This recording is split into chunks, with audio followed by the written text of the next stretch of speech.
le fils du roi, il est rentré tellement dans la connaissance et la logique et la science, et il est tellement rentré là-dedans, il aimait beaucoup ça.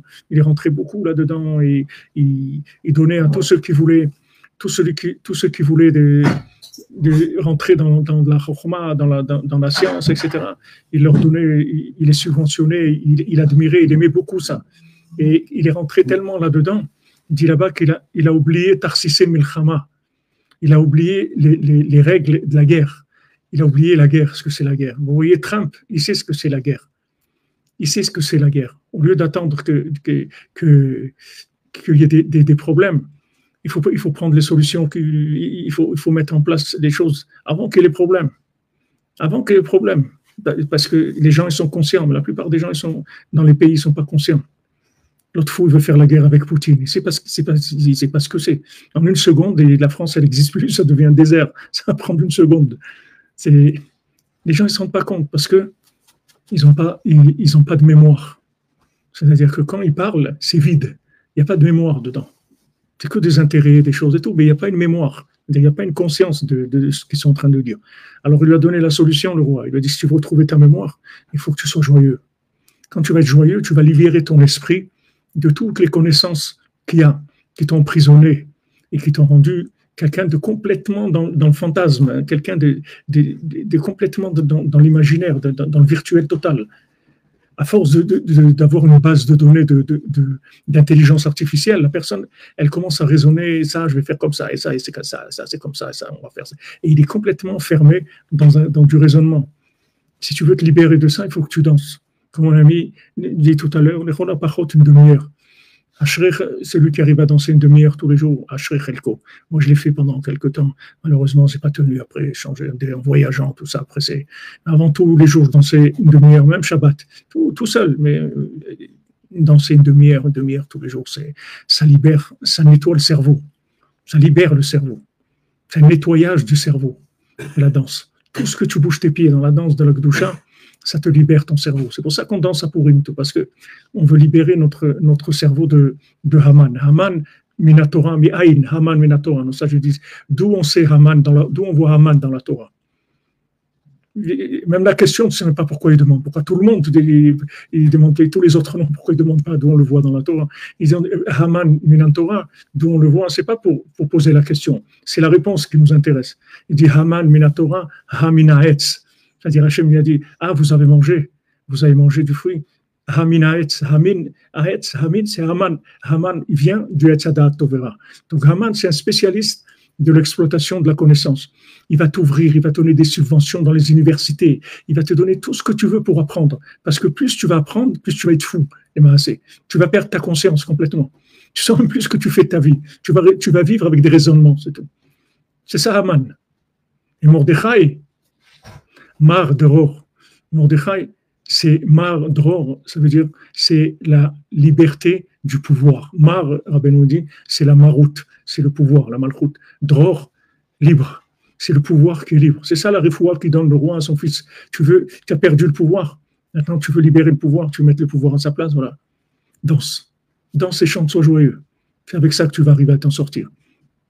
J'ai vu dans Etzot Mevoarot, de Rav Shimshon Barsky, il dit là-bas que quand tu vois que tu es attaqué par des ta'avot, des désirs qui viennent, des choses qui viennent t'attaquer, etc., il dit concentre-toi sur ce que tu as fait de bien et rentre complètement là-dedans, dans ce que tu as fait de bien. Et sois joyeux de ce que tu as fait de bien.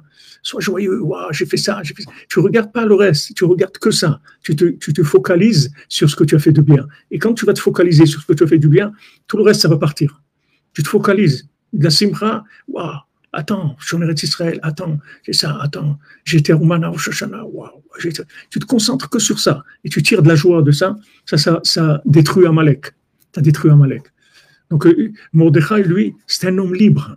Lui, il ne se prosterne pas à la connaissance. Il n'a rien à faire de la connaissance. Rien. Nous, on croit que la connaissance, c'est quelque chose. Parce qu'on est dans de la vodazara, de la connaissance. Mais la connaissance, c'est rien du tout. Au contraire, toute connaissance qui n'est pas traitée après par la prière, c'est destructeur. Qu'est-ce que tu rentres des connaissances? Qu'est-ce que tu vas faire avec? À quoi ça va te servir? 90% de ce que tu as appris dans ta vie, ça ne sert à rien. Ça sert, oui, à quelque chose, à te rendre fou. C'est ça que ça sert. Tu es fou. Tu vis comme un fou. Tu vis avec des connaissances. Mais il y a une réalité. Cette réalité, ce n'est pas la connaissance. Je vous ai dit, le Baal Shem Tov, il a dit tout ce qui est arrivé dans sa vie, c'est parce que sa femme, elle ne savait pas lire. C'est pour ça qu'il est arrivé. Sa femme, elle a complètement... C'est-à-dire avant, les gens, ils voient les gens comme des arriérés.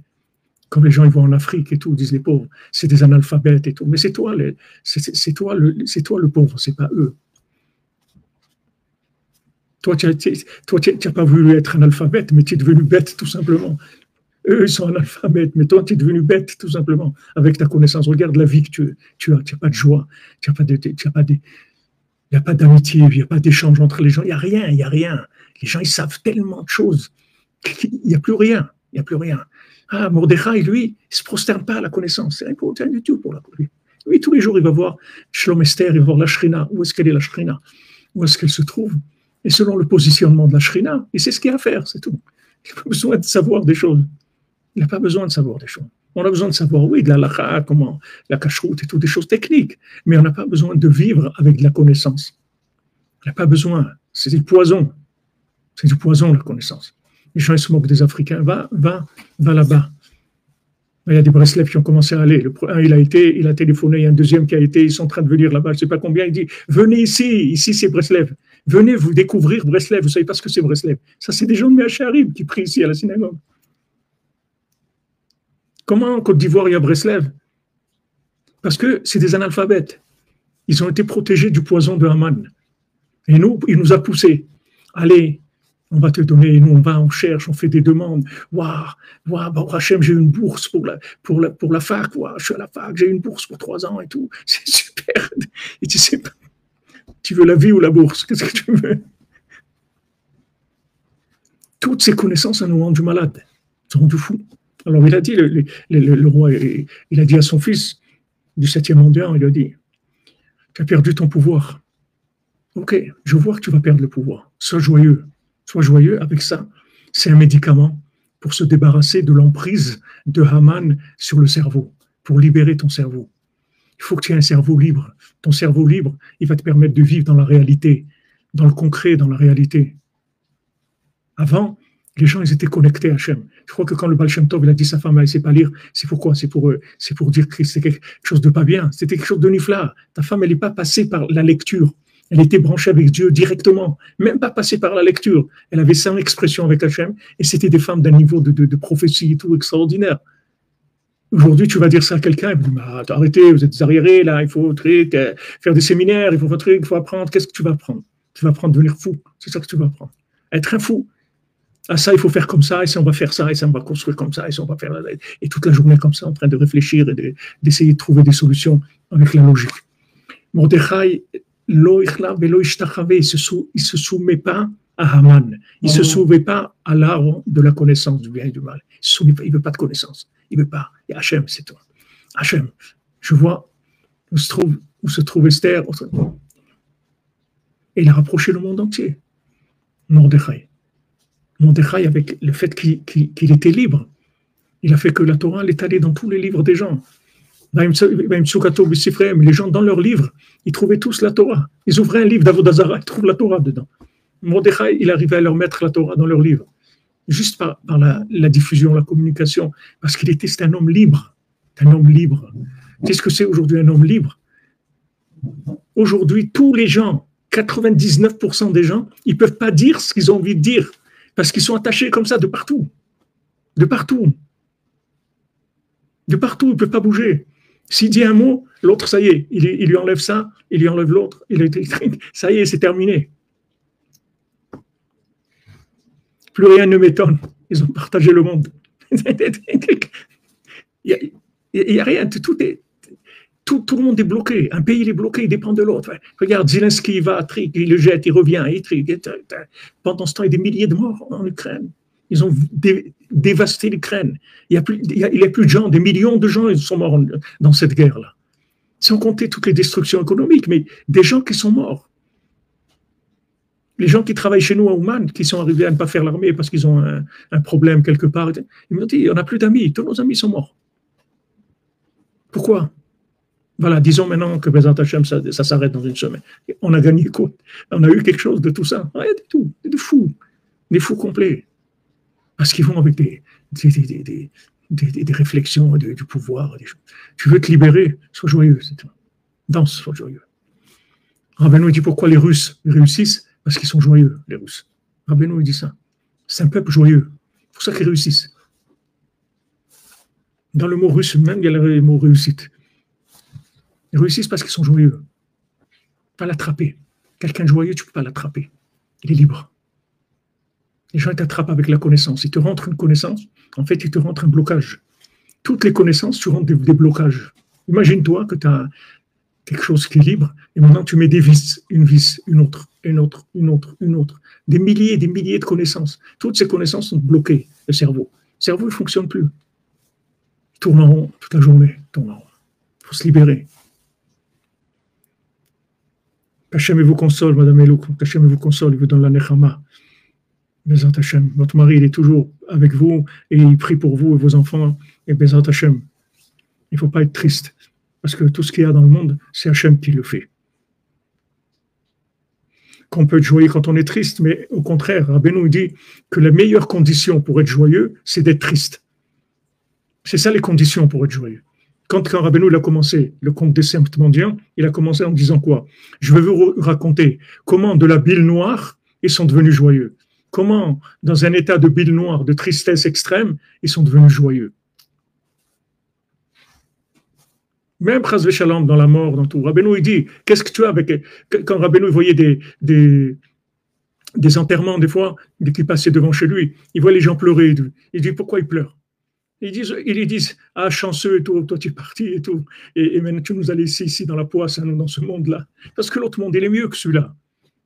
Quand quelqu'un, il a fini ici, il a fini. Ça y est, qu'est-ce qu'il va rester faire ici?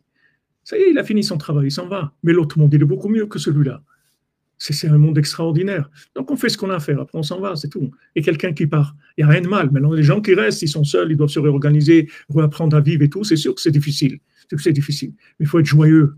Il faut trouver des points de joie. La joie, c'est quelque chose d'indispensable.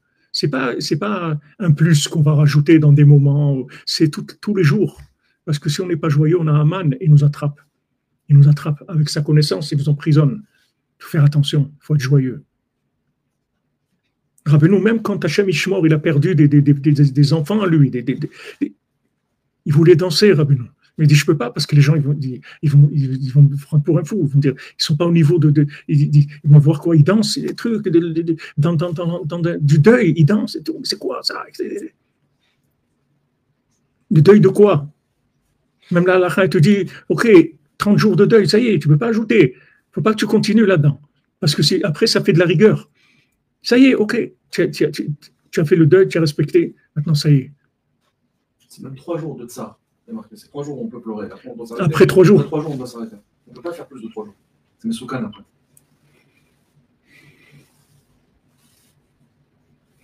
Être ni au Gainam, ni au Ganeden Atarton. C'est le pire. Je ne connais pas, je ne sais pas ce que c'est. Si je visite, je vous enverrai des photos de là-bas. Je vous ferai une petite vidéo. Je ne sais pas où on est. Je sais pas où on est. Les repères qu'on a, c'est qu'il y a Ouman, il y a le Kotel, et on sait que ça c'est vrai. Le reste, qu'est-ce qu'on fasse?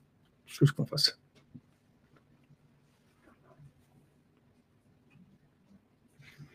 S'il faut du temps, pour nettoyer l'émotionnel, mais il faut de la émouna. Avec la émouna, on nettoie l'émotionnel.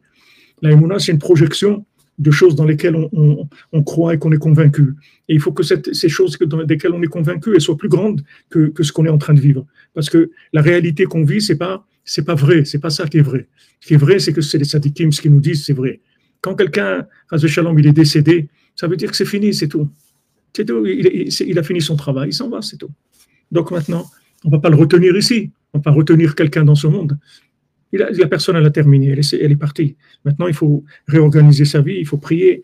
Mais de toute façon, la personne qui est décédée en haut, elle agit beaucoup, elle intervient beaucoup pour sa famille. Ne croyez pas que c'est terminé, il n'y a rien qui est terminé. Et les liens, ils sont éternels. Elle prie, elle peut aider. Rabbi nous dit, je peux beaucoup plus vous aider de là-bas que si je suis ici avec vous. Parce que tout ça vient d'en haut, si on débloque des choses en haut. Alors Bezrat Hashem, qu'Hachem nous réjouisse dans ce monde aussi, qu'Hachem il enlève toute la souffrance du monde. Hachem il fasse disparaître toute la souffrance, la mort, la souffrance, toutes ces folies-là, toutes ces guerres, toute cette souffrance, qu'Hachem il la fasse disparaître. Ça va disparaître, mais quand on ne sait pas. Ayom im bekolo tishma'u.